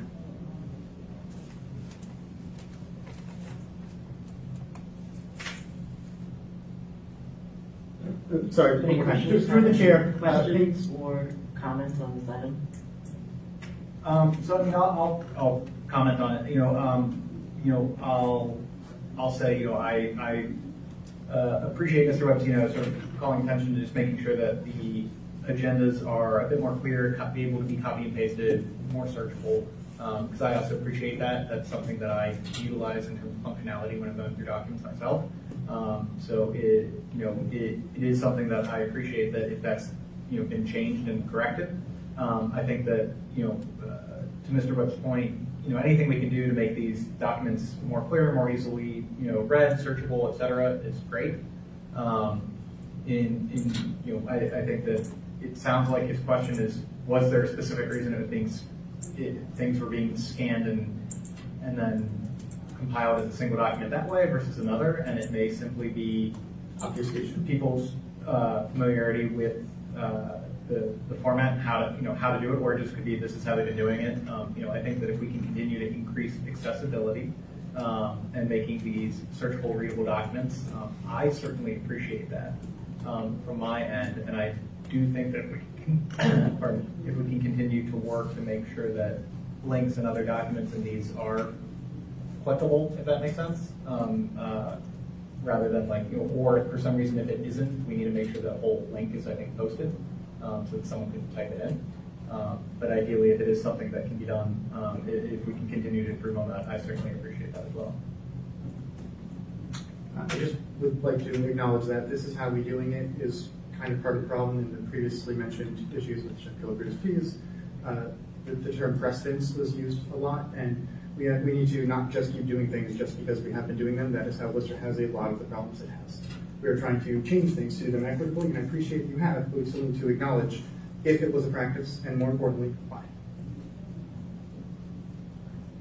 And if it was technical inaptitude, I just think the Parks Department needs to be able to take responsibility for that.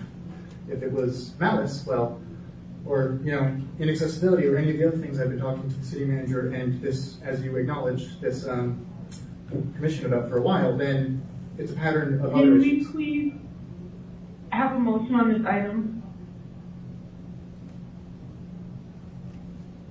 Would you like to make a motion, Commissioner Turner? Yes, I'd like to motion that we file this item, please. With all due respect, I think that would be extremely inequitable of you. I'd like to motion to file this item.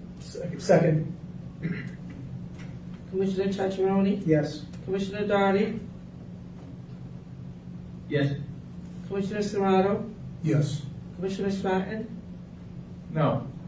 Commissioner Turner? Yes. Commissioner Samaro? Yes. The next item is a request of David Webb to speak to the commission regarding a motion for the Parks Department to not post documents stating the above rules and regulations have been approved by the Parks and Recreation Commission prior to the document being voted on by the commission, such as done at the December 2024 meeting. I believe as it reads.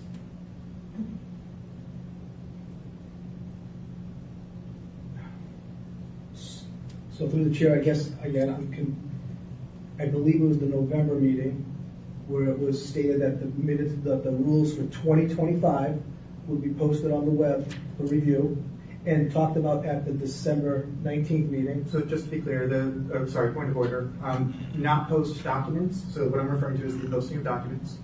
But that state the above rules and regulations. So I'm referring to the document that was uploaded December 10th. For 2025, for people to review. Correct, that's stated at the bottom. The above rules and regulations have been approved by the Parks and Recreation Commission prior to the document being voted on by the commission, as done at the December 2024 meeting. Right, so that language probably should not have been on there, but it was, and it appears to have been a clerical error. Thank you for acknowledging that. I just want to reiterate, these clerical errors are equity issues. That leads someone to believe that that document has already been voted on by you guys, for obvious reasons, because that's what it says. I don't think there should be any document up there that says it has been voted on by you, and I believe this is a continuation of the Parks Department making up the rules as they go and then pointing to where they wrote it.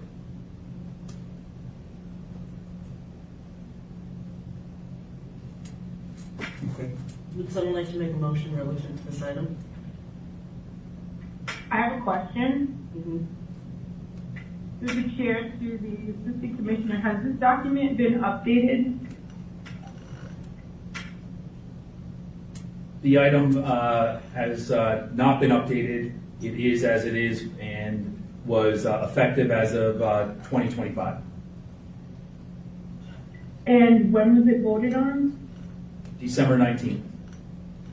Okay. It was a 4-0 vote. Okay. May I ask that we amend that document and have it state the accurate date and time, and then have it reposted for public knowledge? Through the chair to the commissioner, I think that the way the rules are posted right now, and I'll pull it up, but I believe it just says that it's the 2025 rules and regulations. I think that maybe potentially what, and this might be an option as well, Commissioner Turner, is potentially in the future if documents are posted in such a way that maybe we, with the language saying that these rules are, and we may have to tinker with the language a little bit or wordsmith it, but these rules are preliminary until voted upon by the commission. Something like that. And once it's voted upon, we Majority vote. I'm sorry. Okay. With a majority vote. Yeah. Yes. So, I think we can work on the wordsmithing prior to the next year rules. But I would agree that I think that maybe having some language that if they are going to be posted online as where the rules live, that there be some clarification for the public that if they are preliminary or these are the proposed rules for the 2020 for the following year until voted upon by the On this date. voted upon by the commission. And then once it's actually voted upon, we could either remove that or we could say, approved by the commission on such date. We can, I think, wordsmith some of this. I don't know exactly how we would phrase this as a motion. It may be something that we need to, we may need to maybe table this until we kind of come up with it, or we could file it and bring it back up. I don't know. You can file it with C and F. Madam Chair, my recommendation would be is just to, as Commissioner Turner has already asked, to amend the document with the date of December 19th, That does not address 2024. Or concern. Approved 4-0 on that date. So perhaps what we do is we amend the existing document, and then we could have a separate motion just saying, in the future we do X, Y, Z. Is that to the chair, or sorry, Commissioner Turner, please go ahead. So I'd like to make a motion that we amend the current document, that we put the appropriate vote, date and time it was accepted by the commission, and date it will start. And then I'll make a separate motion for going forward. Second. Commissioner Chachmoni, Yes. Commissioner Downey, Yes. Commissioner Serrato, Yes. Commissioner Stratton, Yes. Commissioner Turner, Yes. Commissioner Samaro. Yes. I think she had a second. Let me know when you're ready, Melanie. I'm ready. Okay, so for the second motion, I'd like to see that, going forward, that we put on any preliminary documentation, that this is preliminary, and that it is subject to approval by a majority vote of the Parks Commission. Ideally, the date that the next one is. No, I don't think it'll behoove us to put the date, because overall, our dates could change at the last minute, and if we're doing that, we're really messing things up, because we could have the meeting dated for January 9th, and we had to cancel the meeting, change it to the 15th, but the preliminary document says the 9th on it, but it was really the 15th that we had the meeting. So I think that staying away from using the date would definitely behoove it, because it might even be something that will get tabled for a couple of meetings. So I think overall, just leaving the date off this period would, to just state that until the Parks Commission approves. How are people supposed to know once the document has been approved? I mean, this seems like a way to continue doing the exact same practice with slightly different terminology. Oh, sorry. Go ahead, Natalie. We will put the approval date and time, the approval date on it as we approve it. At the end of the meeting, when we approve it with the majority vote and the date, it will be on there. It has to be dated. Couldn't we go back to including it in the agenda before No. uploading it to the city website? No, listen, Mr. West, we are not going to be sitting here going back and forth. I'm not asking you to go back and forth. I'm kind of wondering why we changed. About the ambiguous point let me finish, please. We are not going to be going back and forth about this yet, to this point. It is a generalized way in order to get it on the website, and it gives us a time frame to, if we need to table the item to the next meeting, we table it to the next meeting. And then we're not held to a certain date it's supposed to say, and it doesn't say that. I think that the clarity will come out with the final notice, when they get the final notice of what the date of the meeting that we voted on it, the number of votes that it got, and if it was approved or denied. Okay, so just to confirm, this includes a second notice, additional administrative labor from the Parks Department, and the future way of doing these things is putting it on the city website ahead of time? I think to clarify, Mr. Webb, I think what we're saying is that in the future, when these are posted, they'll be posted saying that they are preliminary until they are voted on and approved by the commission, and then at that point, they will be marked as approved with the vote and effective date.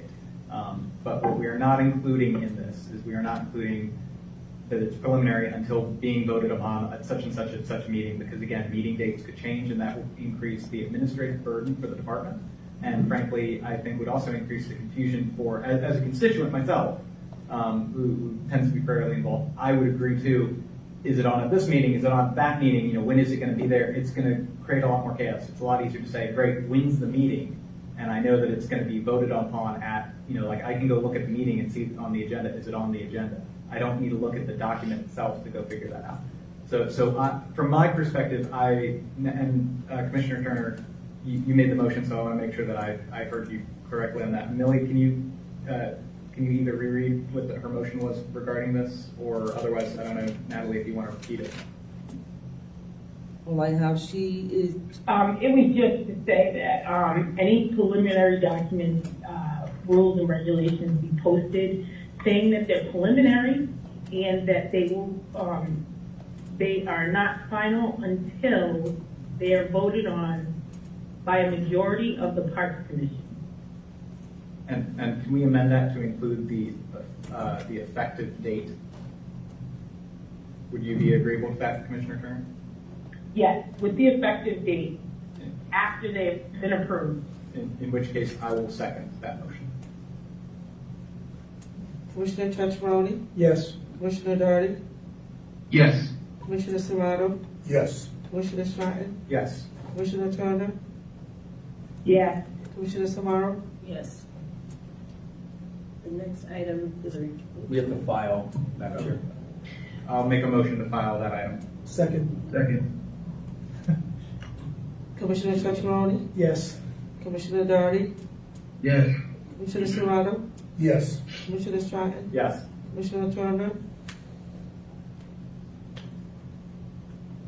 Commissioner Turner, Yes. Commissioner Samaro. Yes. The next item is a request from David Webb to speak to the commission about the open meeting law and city manager's executive rules and regulations in consideration of Parks 2025 rules and regulations posted to the website prior to public participation or being voted on by the commission. Okay, fantastic. So I was going to try and I'll keep this one quick. I don't actually have to go through it, and we can file one later. So I was going to go into this a bunch, but in the last one, but you're right. That last one was purely about the document that was uploaded.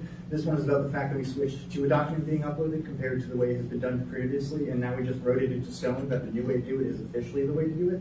So we've had a procedural change that even the people who are here tonight, like us 1, 2, 3, 4, 5, 6, 7, 8, 9 people in this room, and anyone who then watches this or maybe reads the minutes, depending on how they're written, will be the people who know that this is the new way that the rules are implemented.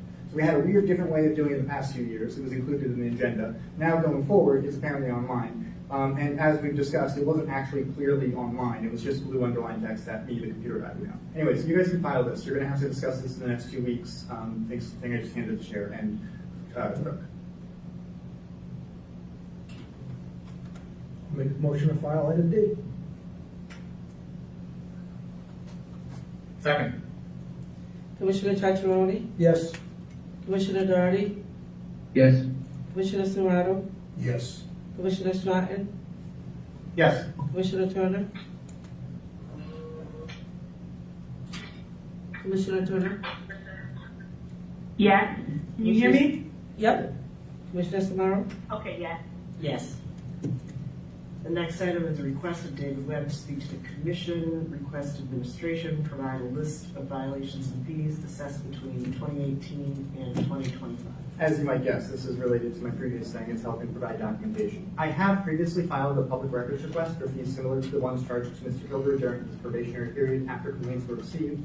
The rules had not been broken and was unable to, due to the way these fees were assessed or recorded, be able to actually get a copy of these. We would need them directly from the Parks Department because the Public Records Department does not know what to ask. So if this was in front of City Council, they would call it a report. So what I think I'm asking for is for this body to motion for a report from the Assistant Commissioner General on two reports. One, fees charged between 2018 and 25, and violations or rule break, like instances of rule breaking between 2018 and 2025.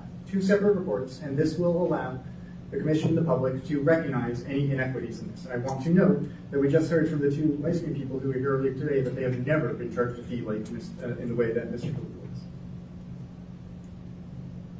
was. Commissioner Antonelli, is this something that you are reasonably able to obtain for our next meeting? Madam Chair, my recommendation is to file this. We've beat this thing down multiple times already, and it's just getting too much on this whole thing. So my recommendation would be to file it.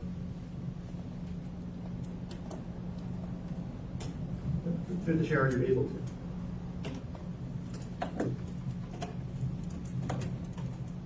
But like, do these records exist in the Parks Department? That was one of my concerns, is does the Parks Department not maintain records that would allow this documentation, this pattern to be shown? And we will never know that, possibly. Through the chair, my concern is this one, E kind of loops back to A. You're dealing with that same,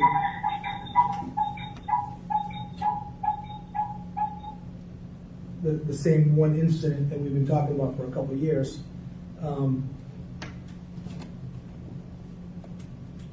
You asked a couple of gentlemen here a question point blank that they didn't expect to get asked. I'm not sure they knew what you asked them, to be honest with you. I'm not sure what the point of this is. One, I'm, in response to Commissioner Trudgeon, I'm trying to confirm that this record keeping exists. We confirmed recently that they started keeping spreadsheets of park security details, but the fact, I'm recognizing and identifying how many different ways the Parks Department is not up to par with the rest of the city, and this one appears to be a point of inequity that has been brought before, and we can't truly honestly discuss whether or not there has been any inequity without looking at this information, but more importantly, it is also concerning. I would like an answer to Commissioner Zamaro's question of if Assistant Commissioner Antonelli is able to provide this in the next month. And if he isn't, we kind of need to ask why.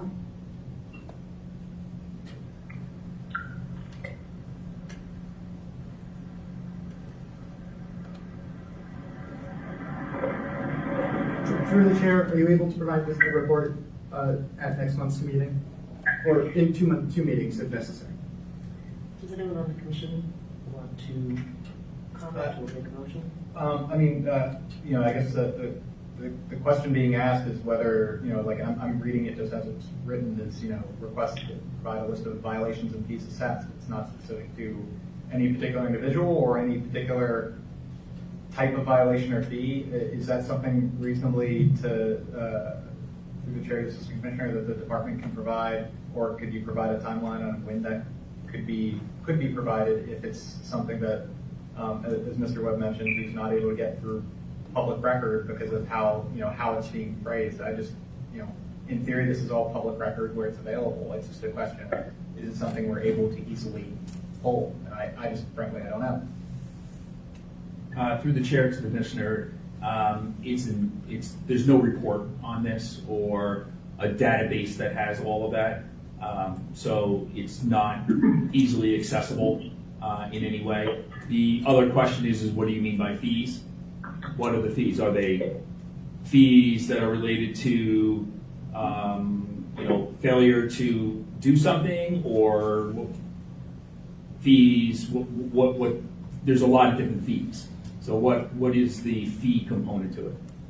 And I would say, I'm just, as I read this, Mr. Webb, while I sort of, based off of our conversations that we have, I sort of, have an idea of, what you're trying to get at, but I think that your question may need some cleanup and or rephrasing, because again, too, when I'm reading this, when it's saying, for example, fees, people pay a fee for membership to the golf club. Do you want all of those? And it may be that you do, to be clear, but I'm just trying to think, again, you're asking for a large volume of data, and I think that the question would be is, do you want to consider trying to narrow the scope of this, or is there a specific thing that maybe you want to look for rather than just kind of the blanket, show me your books, so to speak? Yeah, so it does say fees assessed. So to be clear, I'm asking for fees that were determined. I'm not talking about regular fees as part of a contract or an agreement. I'm saying the Parks Department says you owe us the. I guess I don't know. I'd have to. So part of the problem here is that the fees have changed. I've been paying attention to the Parks Department for I think about 2.5 years, and I have seen fees. The title of 2 different fees change. I think twice in that time. I don't know what the fees were called 5 years ago or 8 years ago, and again, that is part of the issue I'm receiving with the Public Records Department. So I would have difficulty clarifying it down if I could get if I could get from the Parks Department a list of different types of fees they have assessed. I would be able to give a smaller list from that list. I think you're trying to say penalties. Effectively. Because you don't want to know what I paid for a softball rental fee. I don't need to Or care baseball. so I guess this would That's be right. an individual's thing. I want to know when someone was charged something that not everyone of the same thing was charged. Which unfortunately is not how their data works. Like that's why I'm asking for everything, and then we can have to pick out the outliers. Like I can't, because they can't figure out, oh, it sounds like these files are, if we are lucky, in a filing cabinet.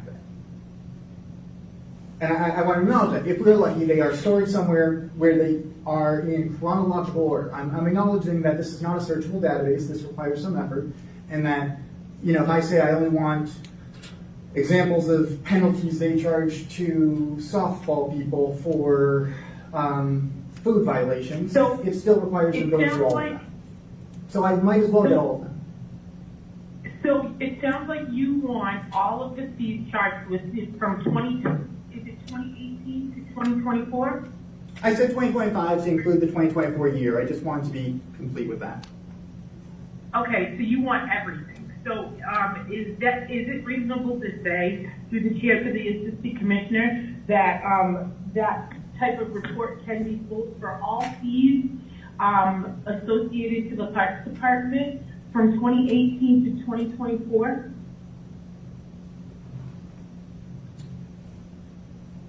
We'd have to take a look at that system component on the fee piece, because there's multiple levels on the fee component to it. So there's event fees, there's staff fees, there's a whole bunch on that end. Through the chair. Okay. Because that's what you just asked for with every fee that the Parks Department is I could exclude special in events. that time frame. But that's not what your motion says in front of us. Once you guys can change the motions. Just a moment, Mr. Webb, if you don't mind. Just again, I want to be mindful too, because we are coming up quickly on time. We have 9 minutes remaining, and so.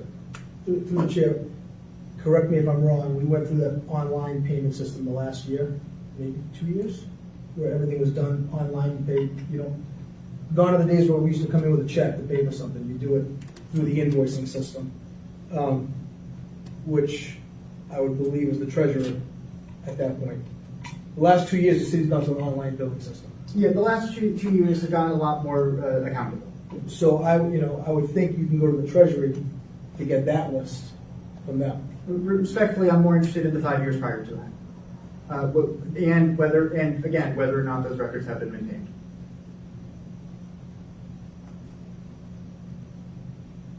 So I'm just thinking in terms of, for a motion on this, could we move this to old business for the next meeting, or table this item until such a time as the Assistant Commissioner is able to give us an update as to the ability to pull this information? Are we able to do that that way? I'm not comfortable. Go ahead. I'm not comfortable with that. This is a public records issue overall when it comes down to it. Any which way you slice it, this is a public records thing, and it should go through public records. This is not something that is specifically done through the Parks Commission itself. We don't handle nor do we upkeep these records.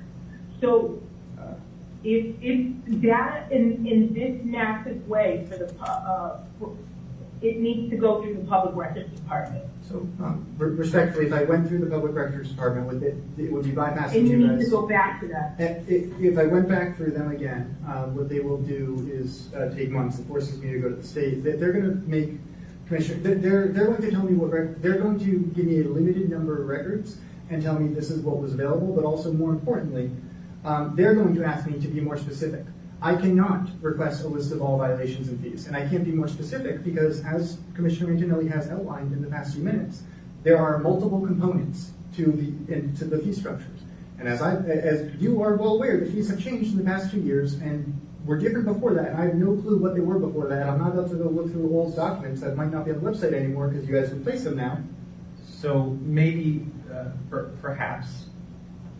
We do not maintain these records. Well, that's the I do problem. not feel comfortable, because the city records department is responsible for that. No, the I city do records not department feel is responsible for the comfortable as request. the Parks Department, excuse me, I do not feel comfortable as the Parks Commission stepping into something that has to do with the city records department. That is something the city records department needs to take care of. Through the chair to the assistant commissioner, if this were narrowed down to just maybe like penalties isn't probably the best word, but I'm thinking like, if someone, I don't know, broke a sprinkler head or something and we assessed a fee for great, you gotta fix it. It could be a contractor or something was doing something, they broke it and had to fix it. Would that be a smaller list that would be easier to pull potentially in terms of like, you caused the damage and you had to fix it? Would that be something easier to pull? Because again, I have issues with the language here in terms of fees, because again, I think that this is incredibly broad and may not be something easily or quickly addressed, and may require some revision. And I'm not comfortable necessarily filing this, but because I think that there's been a request being made, but I would say that at the same time, I think that some clarification and cleanup of this is probably required. Would looking at it just from a list of, sort of something along those lines of like, you caused damage to, the bridge in Elm Park, you gotta pay to fix it, here's how much it costs. Would that be an easier, quicker list to be able to Yes. pull information? Yes. And acknowledging that may not necessarily have what you're looking for, Mr. Webb, would you be agreeable to potentially modifying this to say, here's what we're asking for? And then if that doesn't have what you want, you can always come back and say, with a more clear point. Absolutely. I am okay with that, but through the chair to Commissioner Turner, according to the state website, it is the responsibility of government employees who create, receive, and maintain public records to ensure their safekeeping and availability to the public until the retention period for the specified record series has expired. So I understand it is not your That is the responsibility as administration's job. that is the That department's. is the administration of the Parks Department to handle the documentation piece of it. You are all. responsible for the Parks It Department. Clearly, no, we aren't. We are not a part of the administration piece of it. The administration piece of it takes care of the documentation. The administration piece goes through the city manager, the public records department, and it goes through Assistant Commissioner Antonelli. Respectfully. They are the administrative side. We only handle the Parks Commission. That's it. Okay, so- We are not the administrative side, and I've said this to you before. You have, and I'm- Let's, Preserve, promote, review, recommend policies, procedures, rules, regulations, and fees for the management of public parks. This is pretty clear-cut management. But thank you. I will end my thing here and. Ma'am? Ma'am? Yes, I do want to point out, it is 8:27, we have 3 minutes left of this meeting. Commissioner Daugherty, if you want to go ahead and make a comment. Yes. I'll make a motion for the Assistant Commissioner Antonelli Jr. to work with the Public Records Department on obtaining a list of all fees and violations assessed between 2018 and 2025. Just to be clear, two separate lists. I'm sorry, what? Two separate lists, like not a list of fees and violations, a list of fees and a list of violations. It does appear that this is something that should probably go through the Public Records Department. And to work with, Request and He's requesting they would work with them.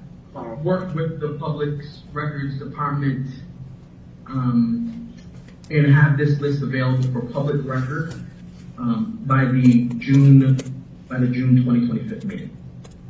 So you're asking that Assistant Commissioner Antonelli initiate this action? Yes.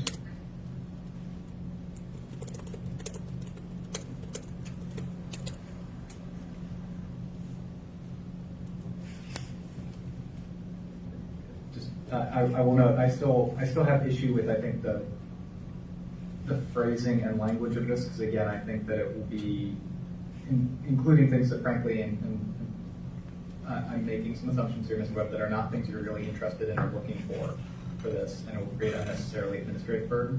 I'm open to a proposal to limit it. So, well, if there's a motion, so we have to, I think, wait to see if there's a second. But I'm not inclined to second this.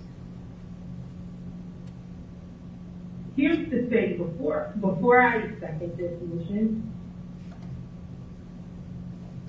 as it's written in the agenda, we cannot change the language of how it's written, correct? You can make a different motion. You don't have to you don't have to do it the way I said. Sorry. We can make revisions, we can make a separate motion and then we can file this item. So we can file this and then make a separate motion asking for X, Y, or Z because it's related to something that was on the agenda. Right.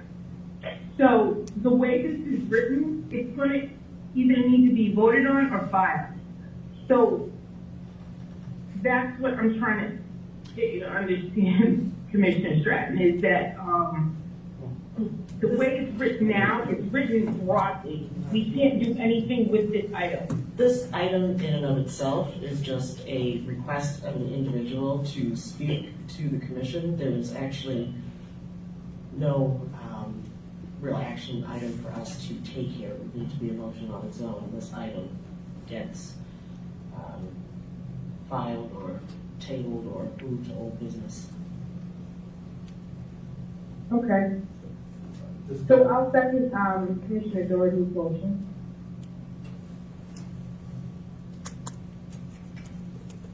Millie, I'll second. could you, just for clarification, could you repeat Commissioner Doherty's? Can you repeat that? It was me, it was Brian, so Brian, can you repeat your motion? Yes. I'll make a motion to request that Assistant Commissioner Antonelli work with the Public Records Department and any other department that needs to be collaborated with to come up with a list of all fees assessed for our parks and recreation department between 2018 and 2025 and made available for public record by I'm going to move it to the July meeting. I think I said June originally. What year, Brian? 2025. Sorry. I'll second it. Commissioner Tachmaroni? No. Commissioner Darty? Yes. Commissioner Serrano? No. Commissioner Stratton?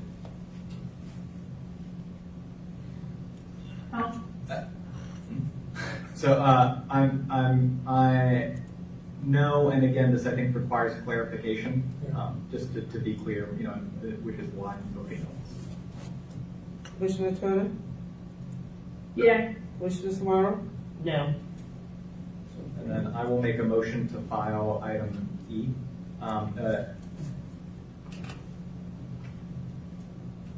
Second? Commissioner Tachmaroni? Yes. Commissioner Darty? No. Commissioner Serrano, Yes. Commissioner Stratton, Yes. Commissioner Turner, Yes. Commissioner Samaro. Yes. It's now 8:30. Do you want to continue to the last item, or does someone want to make a motion to, well, it's either extend the meeting? I think we, to some degree, have already addressed this, but I'm afraid I do have a hard stop, so I'm going to make a motion to move this to old business for the next meeting. If I may, unless Mr. Webb, I don't know if this has been resolved. No. Okay, so I'm going to make a motion to remove this to old business for the next meeting, along with any remaining, there's no other remaining items. Second, Brian, second. Oh, I'm sorry. Commissioner Tachiboni? Yes. Commissioner Doherty, Yes. Commissioner Serrano, Yes. Commissioner Stratton, Yes. Commissioner Turner, Yes. Commissioner Samaro, Yes. And I'll make a motion to adjourn. Second.